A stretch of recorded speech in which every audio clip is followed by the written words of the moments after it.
Good morning. Welcome to this session titled Engaging Religious Leaders to Strengthen Inclusive Democracies, Protect Human Rights, and Fight Against Corruption. My name is Richard Flory. I'm the Executive Director of the Center for Religion and Civic Culture at the University of Southern California, just down the street. I know some of you walked here today. We're a little further than walking distance. We have 4 panelists this morning, and we will take them in order in terms of their presentations.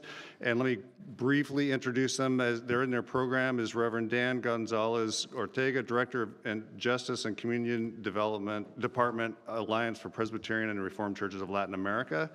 Piero Liebman, Executive Director of the Federation of Jewish Youth of Latin America and Coordinator of Religions for Peace, Latin America and Caribbean Youth Network. Niranjan Khalsa, Executive Director, California Sikh Council, and Tiago Schneider Malaquias de Cunha, Advisor of the Rayoni Institute in Brazil. Each panelist will take about 10 minutes, and they'll have to watch the back for little cards that get flashed at you for how much time you have left. And we'll follow, as I said, we'll follow the order in the program as I just announced them. And then following the presentations, we'll have an open dialogue between the presenters and if we have time, some which hopefully we will, some comments and questions from the floor. The themes and the questions surrounding this session are 3. First, how can religious leaders and their faith actors and other faith actors promote tolerance and respect, affirm shared values, and advance the common good while reducing social tensions? And I would add to that, from our work at CRCC, is how do faith groups do that while maintaining their own commitment to their beliefs and still entering into the public sphere?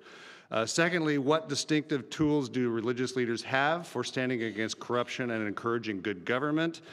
And my question there would be, how do they refrain from becoming corrupted themselves as they gain power? And number 3, not that I'm a sociologist, I'm a little bit cynical. Number 3, are there ways that religious leaders strain social fabric that they can avoid or mitigate? So, without anything else from me, Reverend Gonzalez Ortega, you're on.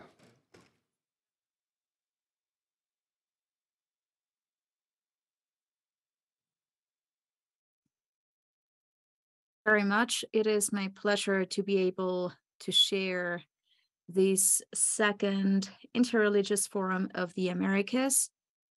And so I am going to pay attention to the text that we have in the PowerPoint presentation, because that is what is going to allow me to try to save time. I don't know if it's ready.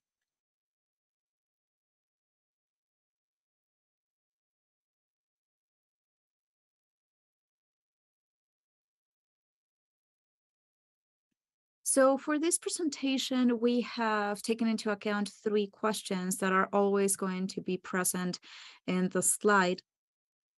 But today's idea is to be able to work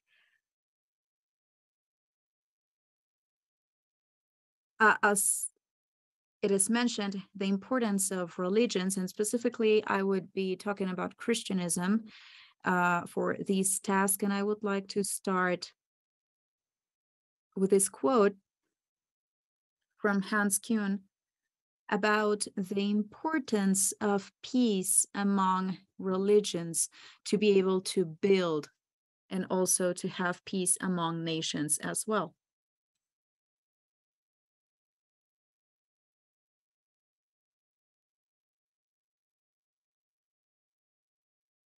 So against all merely anthropologic approximation to religion, the Christian thinker Rudolf Otto is focusing his reflection about the possibility of the essence of religion and understanding it. The possibility to have access to the divine through reason is the idea that adds to the thought from where my reflections are coming from in terms of religion and specifically about Christianism. So if Kant mentioned in his work, The Religion Within the Boundaries of Reason, that his critical philosophy would set boundaries to reason, to open path to faith, Rudolf Otto is considering the existence of the feeling between knowing and faith.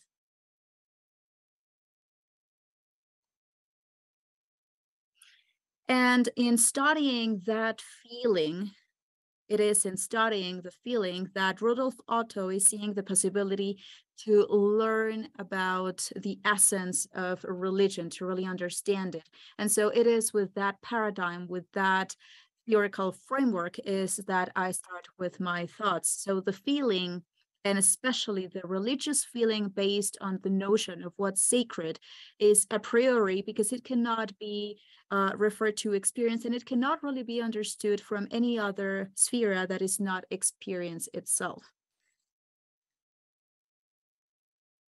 So what is nomius is the category of what is sacred, not taken into account any other determination. And this appears as a specific feeling that takes us back to that condition of feeling that we were beings that were created.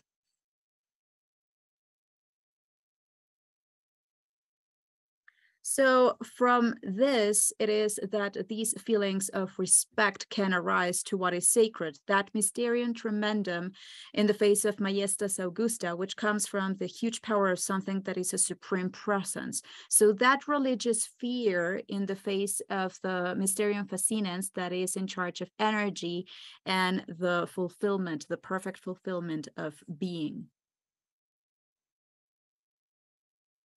So what is numinous, which is numen in its Latin, which is a term used by Otto, appears as the state of the human spirit that has awareness of what is mysterious, sublime, and sacred, that inspires respect, and that is part of a fundamental element of this experience, which is religious.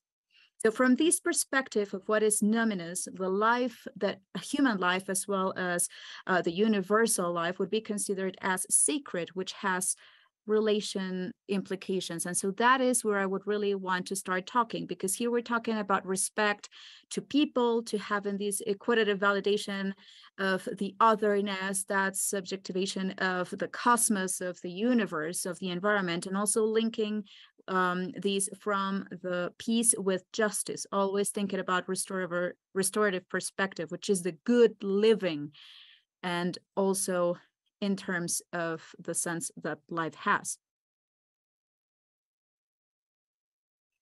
So religions have a very valuable component in the exercise of the construction of what is numinous. There are methodological tools to carry out analysis of the reality, are a basic part of this. So Christianism specifically has always carried out an analysis of the context, even when in the Bible it is referred to as the world.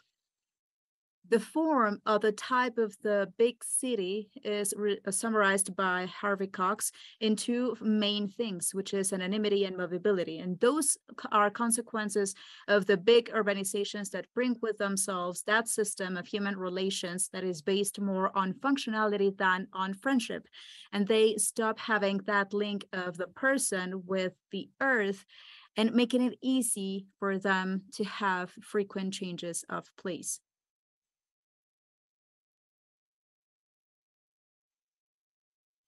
So that environment is lived according to a determined spirit or way of being that can also be summarized in two other notes, pragmatism and profanity. So if we talk about pragmatism, we understand that tendency of solving problems, isolating them of the collateral matters, and analyzing them in themselves, and being more worried about immediate solutions, even if provisional, than the late solutions. Profanity means for Cox that people themselves have awareness that they're responsible for the history, and they can see that this gives that meaning to humans, and so it rejects all interpretation according to which that meaning could come from something transcending that is exterior to the human person. And so I think that that is our issue, Christianism and its political contribution from the re-signification of the oppressor language.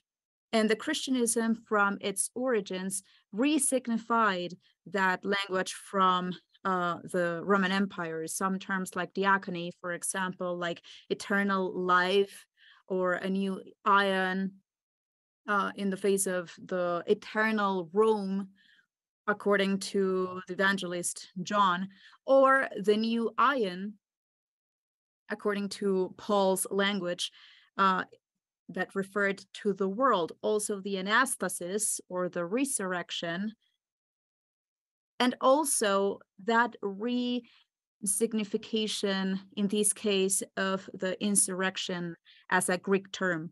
Liturgy, which is one of the fundamental things for Christian faith, which is expressing what is being done, and that comes from two very important Greek concepts. First, we have laos, which is the most important, not to talk about the demos, which is the citizens. But laos here refers to the people that don't really have a place within the empire. So the language that Christianism is adopting to be expressed in the world is really having a different dimension in terms of what I am calling the resignification of the language from the political perspective. So in that sense, Christianism will always have a public presence.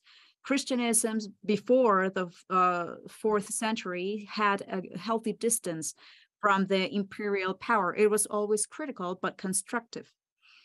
And in front of the clientelism that was categorized by the Roman Empire, the clergy sort of comes from there, also from a new definition, which is the Christian assembly. Christianism can identify this specific system from Rome as one of its main challenges. So, or in Christian language would be temptations. Also, some that could be even internal in the church itself. And in Revelations, for example, there is a group that are an example of it, to behave in this way, to behave with this imperial intention. So the corruption that came from that world system, so to speak, would be something present even today. Corruption is one of the fundaments over which an colonizing imperialistic system can operate, whatever it comes from. And most religions are basing on these values that could become very powerful tool to stop building that from the empires. And now I have to stop. I have to wrap up.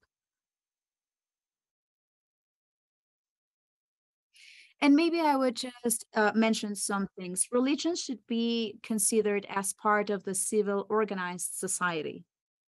That is a huge responsibility. Religions do not exist to become political parties or in any type of legislative benches. It should not be imposing public policies or laws. And on the other hand, religions can also help to build bridges, to generate dialogues, to strengthen peace processes with justice and with dignity. Thank you very much.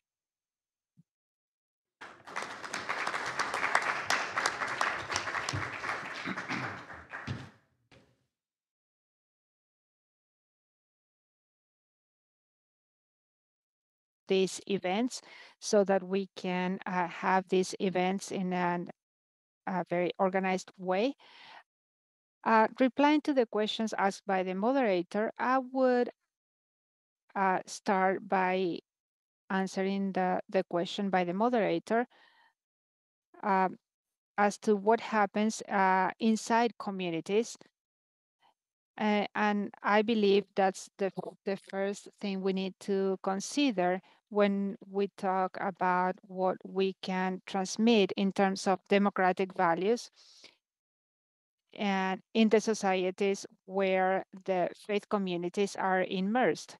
First, I believe it's important when we talk about democracy to talk about participation inside our own faith communities. We can ask the question if our faith communities are democratically organized inside. What is the participation of the different groups that are part of faith communities in their organization? What place does the youth have in the faith communities? Are they taken into account when making decisions? What is the participation of the LGBTQ collective in faith communities? We see today gathered to talk. Do we see people that belong to these collectives? Do we have a trans person to give their opinions about the rights of trans people in their faith communities? Based on those questions, we can start answering questions to other agents in the society. If we don't start by incorporating the different perspectives that we can have in our own religions and communities, it will be very difficult to transmit different perspectives to other political environments or social actors in our countries of origin. Another question that I think it's very important to put on the table is access to power positions within faith communities. Is it a democratic election? Is it a decision that accompanies social change that occur where the faith communities are immersed? Are they received when making decisions? Are the problems received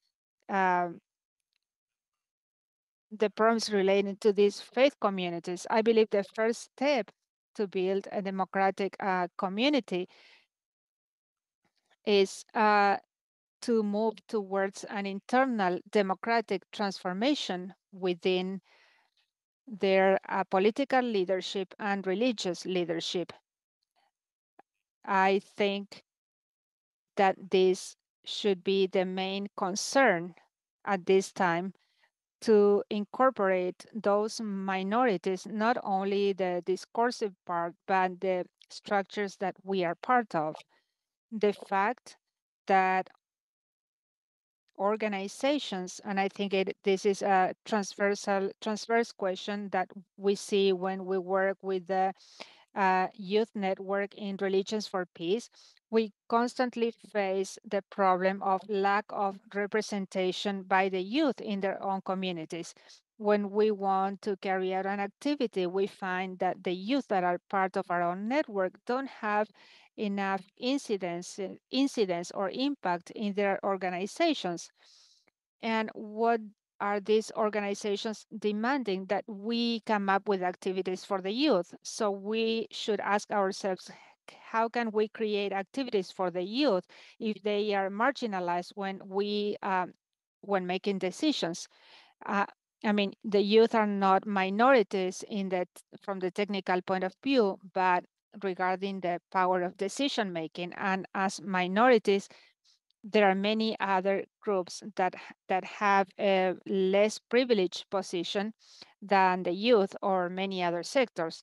The same is true of the role of the women. What uh, can they demand in the different faith communities if women are marginalized from decision making in religious communities? I believe that the 21st century requires that we put these issues on the table and to engage all these groups in our own faith communities. So my question is, what can faith communities do about this, not to engage in corruption activities? On the other hand, we need to understand the privileged position of faith communities to solve this type of conflicts, or to become aware of the problems that arise as a result of lack of respect for human rights. Because we shouldn't forget that in a community, people, due to their beliefs or their gender or ideas, are marginalized. That gives us an idea of how they will transmit ideas to outside. So in Latin America, faith communities have incidence in the places that they can occupy in political decision making. These political decision making or policy decision making that then translate to the social field, creating a bigger gap or the difference between the rich and the poor. The faith communities work for the poor, but sometimes they don't incorporate in their institutional or in their chart organization a representation of these voices, or there's some agent or some actor thinking for other actors, but not. So this is a main issue that should be considered to have an impact in the future. Another basic question that faith communities should ask themselves: why are they faith communities if they are not going to accompany this social transformation that is happening along the continent? And in that sense, the history of faith communities mean that, for example, that during the pandemic, when people have had problems, we find people that have gone through hunger, isolation, and the first place they went to is faith communities. So this is where that privileged position the faith communities have when solving issues, and also the responsibility to that has a historical background. This is not due to the situation, but the historical place that faith communities have had as actors to solve social conflicts. Another question that is very important, or another issue, is the possibility of mobilization of these faith communities. This possibility of mobilization in Latin America should be leveraged, and it should identify with the issues that affect society. For example, in Argentina, I think it's a very good case, and I can speak to that because I come from Argentina, and so I am able to analyze the importance and influence of faith communities. We are seeing big challenges regarding one of the biggest acts of corruption in our country during the previous government, through structures that belong to Argentinian democracy. Argentina has taken a huge loan that has compromised our economy in the future, and this happened within the democratic structure of the country, and this should be solved within the state structure itself, and the faith communities have the responsibility to identify the problem and start cooperating, because they have the biggest impact of the gap, of the social gap, and this is rooted in the transfer of capital. People are suffering from these political decisions, and in Argentina, during the past two governments, for a capital flight as a result of the decisions taken by the government in regards to the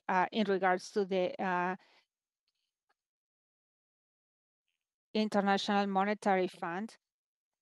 And just to wrap up, what I think it's important to reflect, or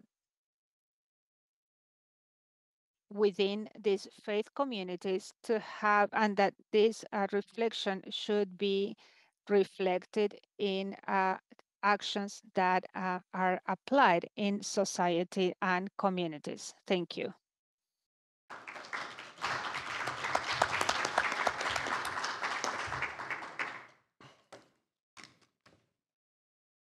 Just start? Okay.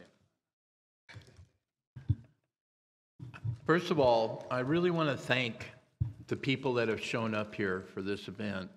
Some of you have come a very, very long way, but you've come a long way because you realize the importance of different faiths, communities, different religions getting together to move things forward. And probably one of the reasons things haven't moved forward better in this 20th and 21st century is because we hadn't done that yet. Religious communities that serve the community, feed people, house people, that's great. But interfaith is a force multiplier that you can't get just by trying to manage things yourself. The concept of engaging religious leaders and their communities in building stronger, more just social structures isn't new. Religious leaders have been influencing and in some cases even controlling governments for hundreds of years. Unfortunately, in the past, some, if not many, of these influential religious leaders used their influence in government not to uplift the rights and welfare of the people at large, but to position their own personal and institutional interest above others and increase their own prominence and wealth. But that is changing.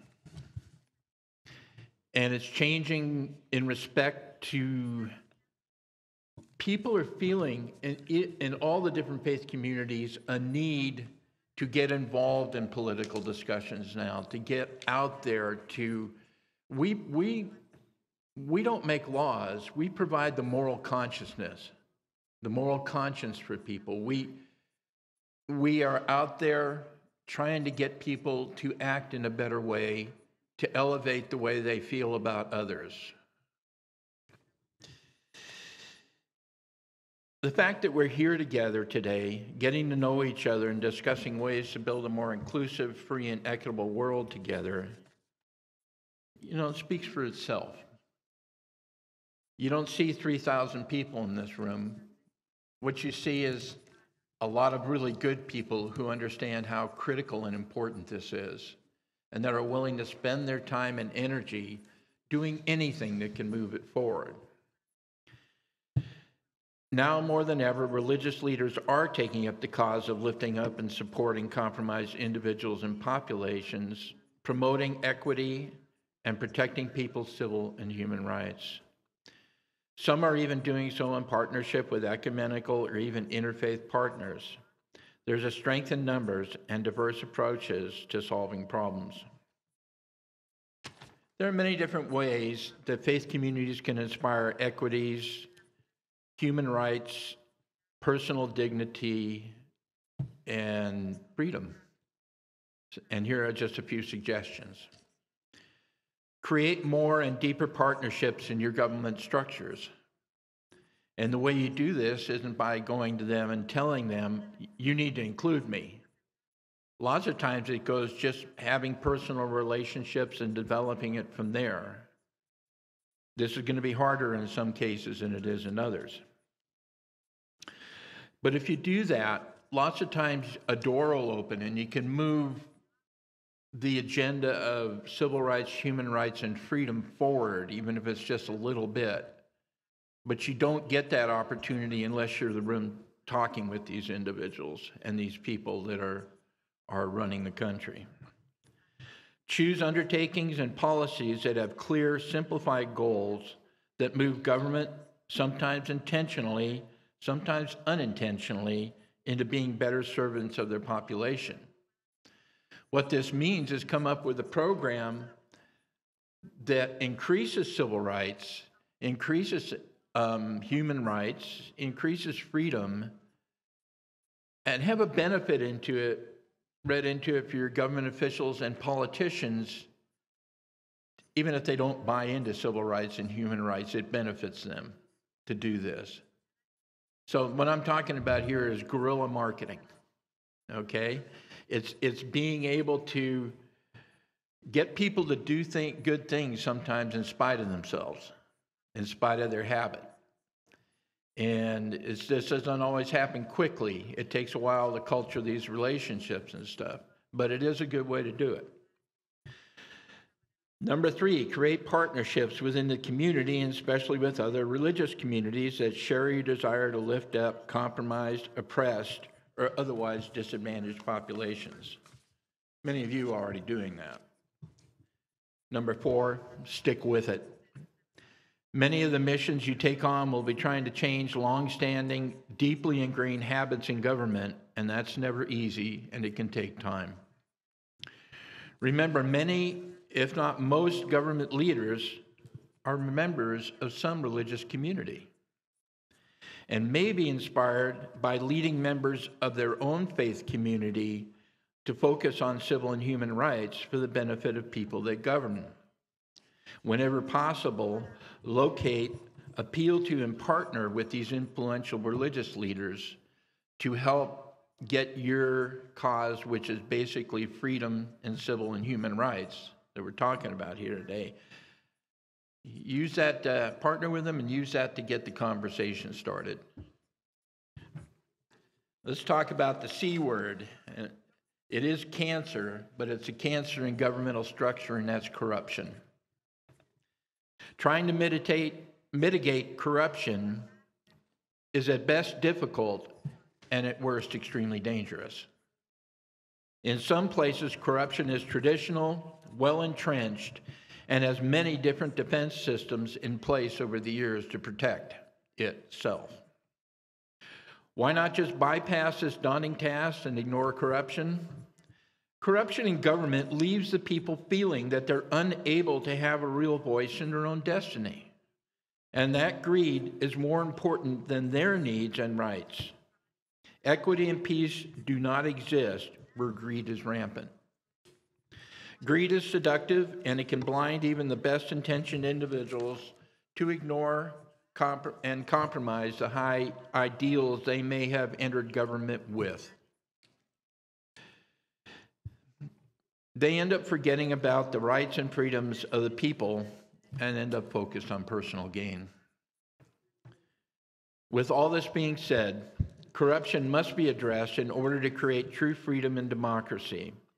But it must be addressed carefully with a well-thought-out plan that at least has a reasonable chance of some, if not significant, success. One of the best ways to reduce corruption is to change the nature of the individual or individuals who participate in the corruption. It's possible to move people from the darkness of greed and power hungriness, but it takes compassion, time, and the ability to find goodness, no matter how small, in an individual and grow it until it takes over. The best and surest way to eliminate corruption is to create an overwhelming atmosphere and culture where this type of behavior is no longer acceptable. This is a lofty goal, and working towards this goal is critical, but it can take a long time to accomplish, and we need to create different strategies now, today, to begin to eradicate greed and corruption on all levels. Even though greed is a universal corrupting and corrosive influence, each circumstance of corruption has different characteristics and must often be attacked in different ways. Unfortunately, it is not usually as simple as appealing to an individual's better self to do the right thing. So to finish, let's go back to my number 3 suggestion. I'm sure you wrote them all wrote them down, right? All 4 of those? If we want to inspire government to be accepting and understanding, we have to be accepting and understanding of each other. For a very long time, our different faith communities have competed with each other to spread their influence and increase their numbers and capacity. But when faith communities compete openly and actively with each other, often negating each other's practices or belief systems, it creates animosity, conflict, and even violence. This obviously ends up contradicting almost all of our doctrines, which are shared almost universally among religions, where we teach and promote loving our neighbor, understanding, and peace and kindness towards all. In short, it can undermine any efforts to accomplish the lofty goals we're discussing in this forum. What we need to do in our own houses, if for now we can just begin to accept each other in the name of global peace and healing and civil and human rights, that's a beginning. It's not where we need to end up if we are to build a free, peaceful, and prosperous world, but it is a beginning. Actually, where we need to end up is not just accepting and tolerating each other, it's understanding and respecting each other and each other's beliefs, and working together across community lines to move the world in a more loving and ultimately peaceful direction. But accepting each other and beginning to understand each other is a good first step, a step we should take today. Thank you.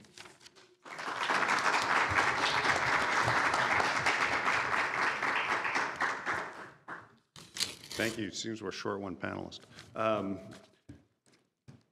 Lots of different ideas, but kind of circling around the same thing, same ideas. And one thing that struck me as I was listening was one of the comments from the first panel was linking sort of large-scale leadership with community leadership and how that might happen. And that's been talked about in different ways. And one of the, most specifically in the last one of the things that I picked up, I've been trying to write notes because I haven't seen any of these before right now, is the idea that faith communities can serve as models or start modeling themselves as in more democratic ways. And I want to know more about that. I mean, how is that possible? How is that possible within the structure that many religious groups, frankly, aren't democratic in any way? They're top-down authoritarian, and they have specific roles for you based on your social category, as opposed to we're all the same in the faith. So how does that work? Is that a good model, number one? And number two, how would that work in terms of, well, my question earlier is how do faith groups maintain some commitment to the boundaries of their faith tradition while also pushing against them as they come up against the kind of demands that social and cultural change put on us? And that's open to anybody. You're the one that brought up the idea, so maybe you should start, but or anybody from the floor as well. Yep. Any ideas about that? Sí. To think in the term human rights as an intrinsic term,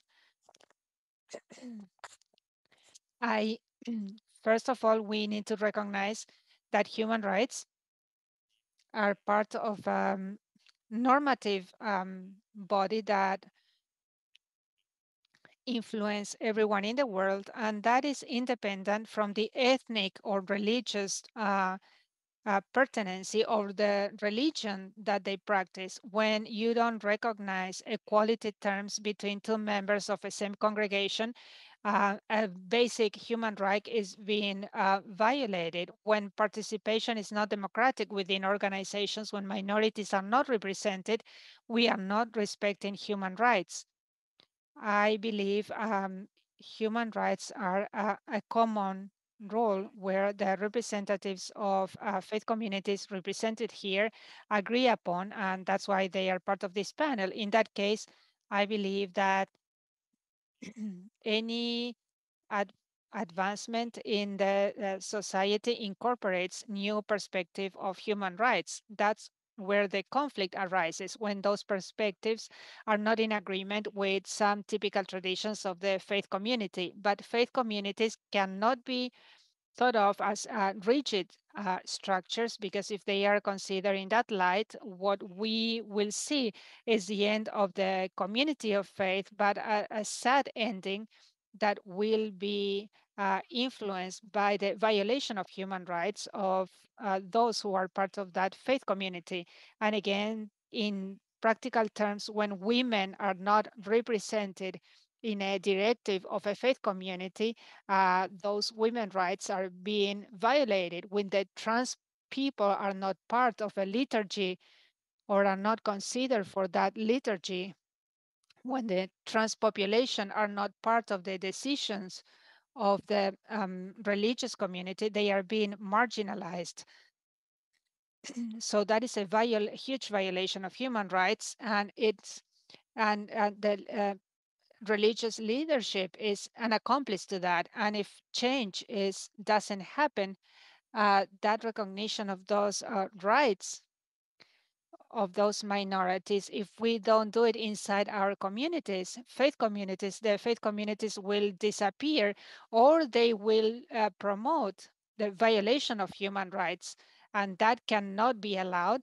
And so we should change the conversation then and ask ourselves how the faith communities can contribute to democracy and human rights And instead of having that conversation, the question would be how states can contribute to human rights. And that's what we don't have to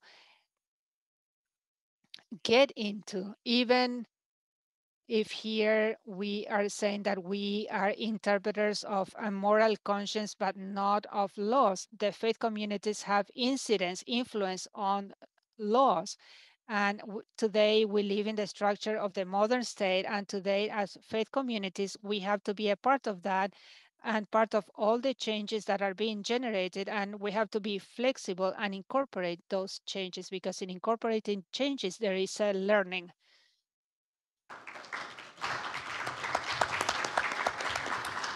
I think, as my fellow panelists just said, basically we need to lead by example. And if we don't, nobody's going to listen to us. The do as I say, not as I do simply doesn't work anymore with people. People all over the world have experienced freedom, and they've experienced their own capacity to make decisions for themselves, so they're not as easily led into different situations by charismatic or governmental people. The trouble is tradition versus change, right? Now, anytime back in, there wasn't that long ago that women felt that their place was in a subjected place in society, and that they accepted that. But over the years, maybe past 20 years or so, that's no longer true. Well, maybe more than 20 years. But anyway, the simple reality is we need to keep the spirit and the structure and the vibrance of our religious communities, yet still pay attention to what's going on around us and making sure it works. I know one of the things that freak out my organized religions friends is the fact that there's a big move to spiritual but non-aligned. And that threatens a lot of different things. That threatens your notoriety, it threatens your bottom line financially. And I think what you can take from that is that people are not getting the buzz. They're not getting the juice. They're not getting what really fires them up to be part and parcel of the community that you have that's been around. Sikhs don't have a problem with this because we don't have a hierarchical structure. You know, Sikhs, everything's supposed to be done on a level democratic playing field, and pretty much it is. And that's a double-edged sword. Everybody has a say in what goes on. The trouble is everybody has a say in what goes on. And women, by the creed and by the concept of Sikhism, are considered completely equal, that they do everything that male do, but it comes away out of India, which is an incredibly chauvinistic society. And not to mention that, a class-oriented society. Technically, it's not caste, but I'm sorry, caste system exists in India. So what we're left with here is trying to maintain the fire and spirit of our different paths, yet be relevant and pertinent and useful in the current age. So, you know, my associate here said it all very well in so many different ways, and that is that, again, to reinforce, if we don't lead by example, we'll become irrelevant.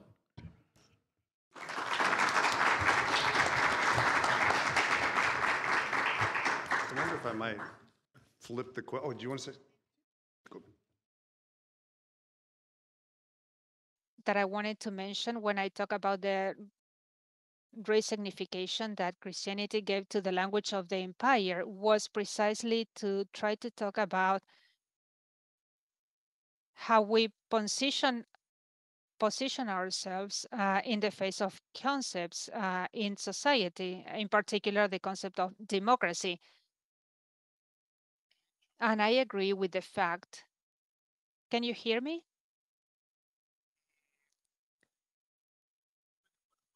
And I agree with the fact that religions have to be understood as part of the organized civil society.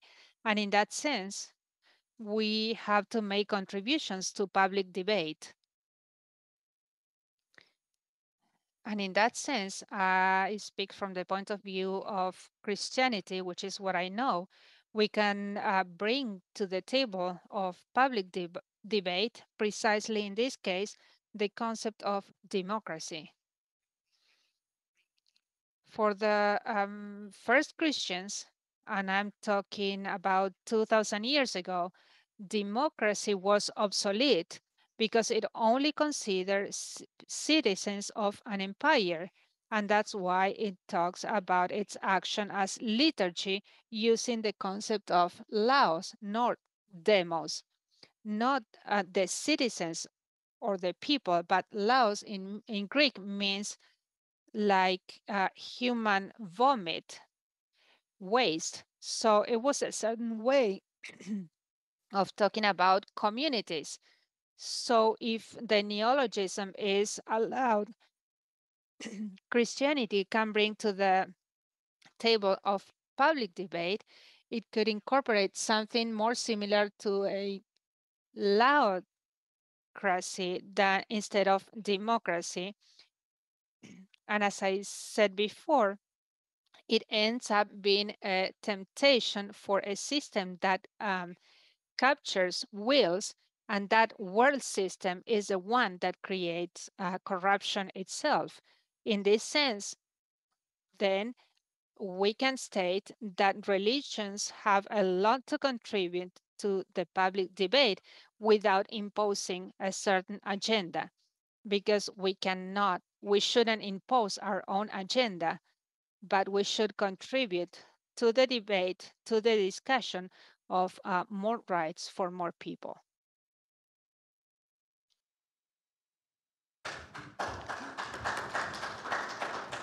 I think my guess is that everybody in this room would agree with that, but yes.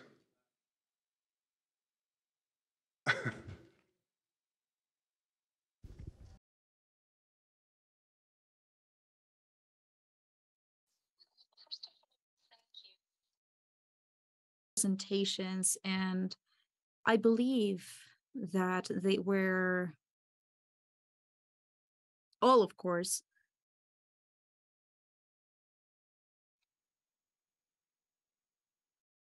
but the ones that were talking a lot more about what is religion and how it should be interpreted. Because I think that in all of these process of helping, supporting to become the main characters in terms of some weaknesses that society has today, the churches, the faith communities, religions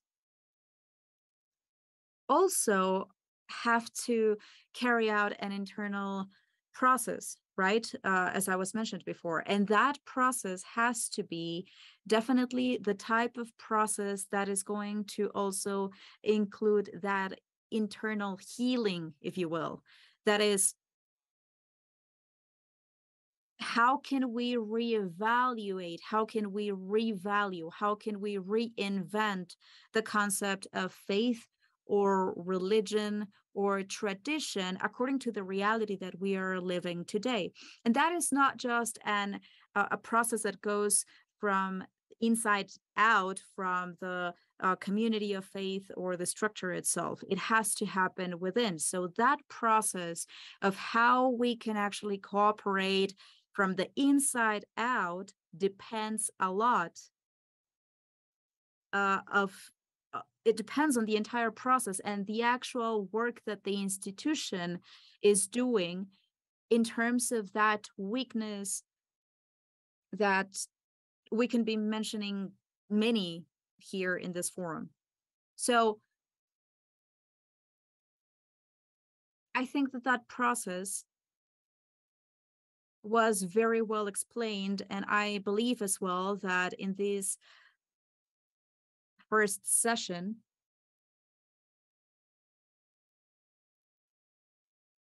was very clear. And actually, that is what Reverend Dan was mentioning about these reevaluation of our entire identity in regards of that process that we are carrying out. And it has to be happening first within. And so that's why I would like to close just by saying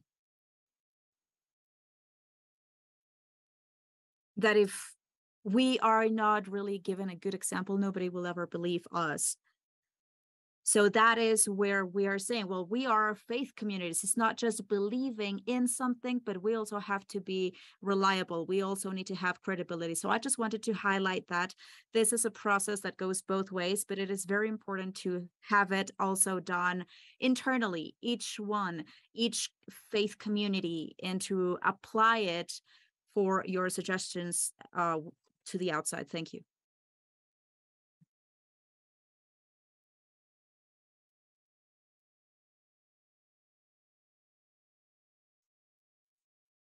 Thank you very much for your presentations. They are very challenging, I think. I just wanted to make two comments, mostly about what Piero mentioned, which, when we talk about internal democracy for religious groups. And in that sense, I believe that saying it that way implies probably not necessarily recognizing a principle that I believe is essential, and that is within the advocacy of religious freedom, and that is the autonomy of the religious organizations. Because if we are taking into account the political democracy and we're bringing that to the faith communities, the problem is who is going to be the one judging or evaluating if it is democratic enough, or who is going to be having the last word. Because if we want to take that perception of political democracy to religious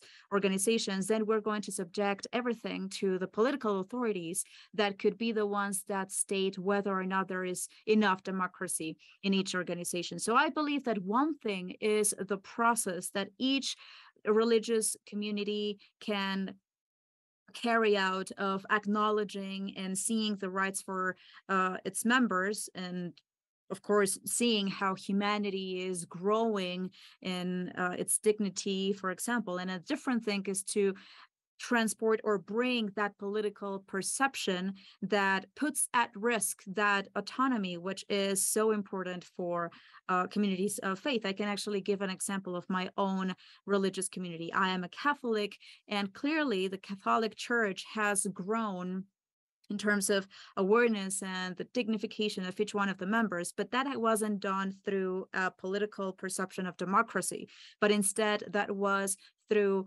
better and deeper theological perception about baptism, and baptism as something that is making all of us equal as children of God. And so that applies equally to everybody, men, women, regardless of the gender. So that is one thing. And another thing is that somebody is imposing from the outside this idea of equality, so to speak, in the political sense, because then we have an issue.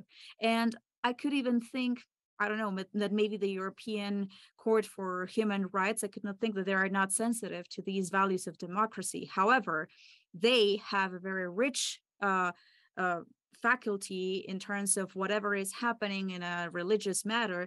Then what they can say is, okay, well, the limit, the boundary is that respect to the religious freedom. So the person that doesn't agree on something, they can go through their own community according to their own belief, but from your individual belief or group belief, you cannot impose a change in a doctrine that has already been defined and comes from centuries or from millennia, right? So I believe that this is something that is important because otherwise I believe we can get confused. And then the other thing is just a comment, and I apologize, Piero, but what you were mentioning about how we have people here from different countries, I don't want to start a debate or a discussion about this, but I think that your judgment about, for example, the external debt of Argentina, and also that responsibility of the government, I believe that is very controversial, because if we can talk about corruption in Argentina, we can talk about many more things, and we have more than enough examples of corruption of different political parties with a lot of evidence of corruption, of course, from, a populism type of policy. And we are not here to be debating internal policies. I'm just mentioning that I do not agree with that, because I think it's a little controversial. I just wanted to say that. Thank you.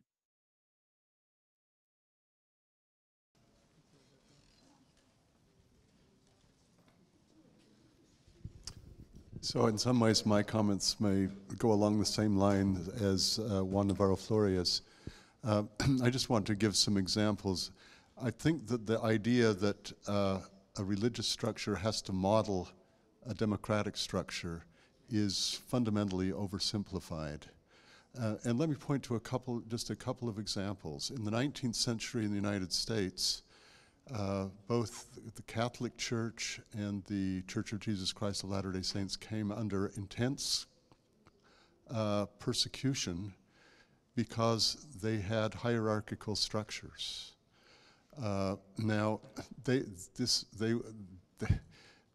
in fact, because in some ways of the experience of both of those groups with democracy, they are to this day very supportive of democracy, and in some ways you can trace some of the changes of Vatican II to the positive experience that Catholics had in the United States, and then re-examining and deepening their own theology, they were able to develop approaches that are really quite democratic. And one of the really interesting things about the Catholic world today is, whereas there are other countries, in general, if countries have more than 70% of one religion, they tend to have high restrictions and high social hostilities. But that's not true of Catholic countries that have high concentrations of Catholics. So something's been learned, and the fact that there may be a hierarchical religious structure does not mean that there is necessarily an anti-human rights structure. Another example would be, I spent a lot of time in the 90s sort of helping to unwind some of the problems of church-state law in the communist countries of Eastern Europe. One of the typical patterns was that the beneficent communist countries would not register churches that didn't have a democratic structure. This meant that the Catholics had trouble registering, that churches that were not organized in congregational ways or democratic ways that had a more hierarchical structure, which is a lot of religious groups had real trouble registering. This was not genuine democracy that one wanted to promote. This was a tyranny that prevented different kinds of religions from having religious freedom. So, I think of another case. This is a Baha'i case from Germany, a very significant case where the German, wouldn't you know that it's a spam? So let me just, the German law of associations presupposes a democratic structure, but this didn't work for the Baha'is in Germany, and the Constitutional Court in Germany ultimately recognized that autonomy of the church should prevail. And so my sense is that, of course, there are these current social values, but there are ways that religion promotes democracy, not necessarily by modeling it, but by protecting the rights of different religious groups to be supported, respected in society in ways that different people can work together. And working out some of these issues as people experience rising gender rights perspectives or things like that, this may be worked out in different ways in different communities. And I think it's really fundamentally important that that also be respected and that we not oversimplify whether sort of modeling democracy automatically is what everyone should do. Pluralism doesn't mean that everyone should be pluralistic in exactly the same way. I mean, pluralism really means that there will be genuine differences, and learning to live together entails learning how to live with those differences. To speak with each other honestly about them, what we don't like, what we do like, but I think that's really a core value. Thank you. How much time does this session go? We go till 1 p.m., so 10 minutes? Okay. Yes. Thank you. Well, I don't want to disagree with whatever has been said because you all made wonderful points. I just want to kind of address something that Niranjan had spoken to about change coming from inside out. And to me, that's another way of saying transformation. And I think that all of our faith traditions speak to this issue of transformation. And then when we link that transformation to governance, on the one hand, we're talking about a civil society and the rules and laws that we are that we abide by or that we break, and when we break them, we get into trouble with the government and so on. But then there's another kind of governance, and that's a spiritual governance, the things that we learn from our faith traditions. And so, as an example, domestic violence. There are laws against domestic violence, but those laws don't really penetrate into the household very well. What does penetrate into the household well are spiritual principles. So when transformation comes about spiritually, religiously, people's lives change in a way that civil governance doesn't really address. And that's what I got from what Niranjan was saying about change coming about inside out. I think we just have a couple minutes. We just have a couple minutes left, and I want to maybe pose this in a slightly different way. So all these different kinds of comments, which are great. I like to have the people that are agreeing to disagree. It's always fun for me, especially when I don't have to get involved with it. On the one hand, there's a lot of religious freedom in the United States, but on the other hand, it seems to select out for certain religious groups. And we're seeing that in what might be coming down from the Supreme Court in the next few weeks. That clearly is from half a century of work on the part of primarily Catholics and evangelicals, conservative Catholics and evangelicals. More than that, building up legal institutions, educational institutions, churches all the way across the board so that you have this outcome. That can be duplicated in other countries as well, and I'm not calling out any particular group per se, just that there's institution building that's gone on that has significant and intentional political power. Not necessarily, maybe spiritual power, I hope spiritual power. So how does that work in this frame of religions need to be in the civic sphere when some groups definitely model that they will take the political power they can and organize to gain it and exercise it to their ends at the expense of other groups? I think that's a crucial point, and I think it gets to a lot of the different kinds of things that we're talking about, which is either modeling or not modeling, or pluralism, religious freedom. How can we think about that in a productive way? Because this is just the beginning of this conference for you.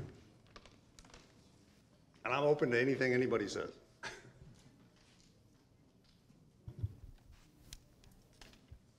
I think, that's the $60 million question, right? Where do we... If you have 60 million, just send it to CRCC.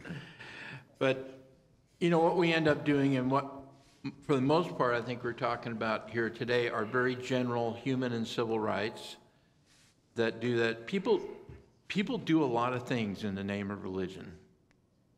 Some of them are wonderful, some of them aren't. So what I think we can discuss all kinds of things here, and the point you brought up is extremely important. Where does your personal religious fervor encroach on the practice and lives of other people? who may not agree with you.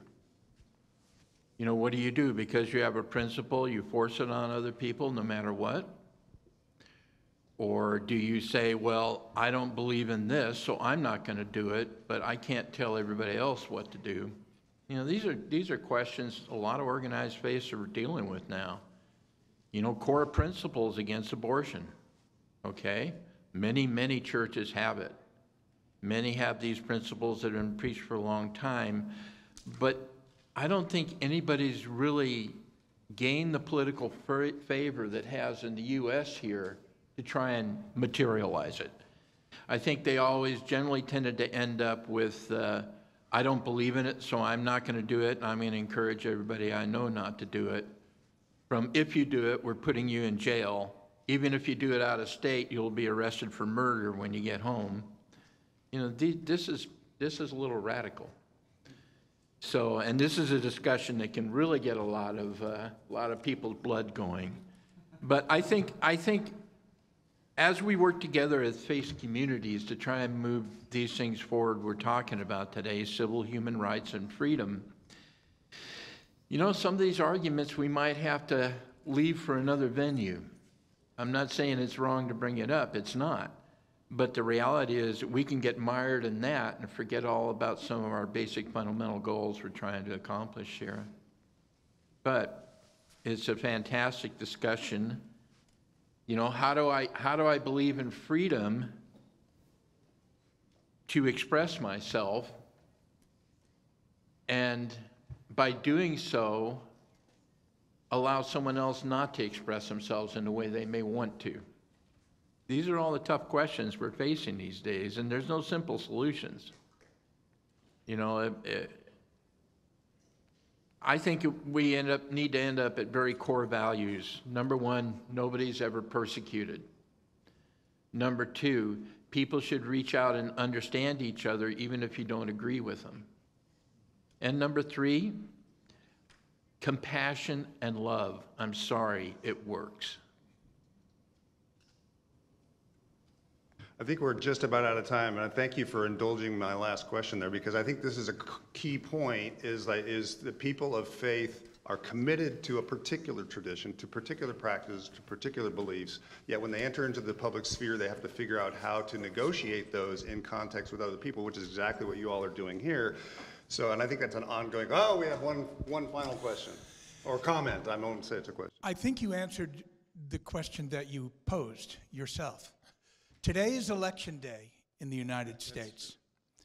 That's how you enter the public sphere, and you encourage the people of God to vote according to your spiritual values: compassion, justice, mercy, love, all the things that we as Christians, I'm speaking for myself, that's part of our baptismal covenant. If we looked no further than our baptismal covenant as Christians, we can look at those issues and we can say, where do my values align with people who are running for political office, and respond accordingly? There's nothing to prevent faith leaders from encouraging people to do that and exercise their sacred responsibility to vote.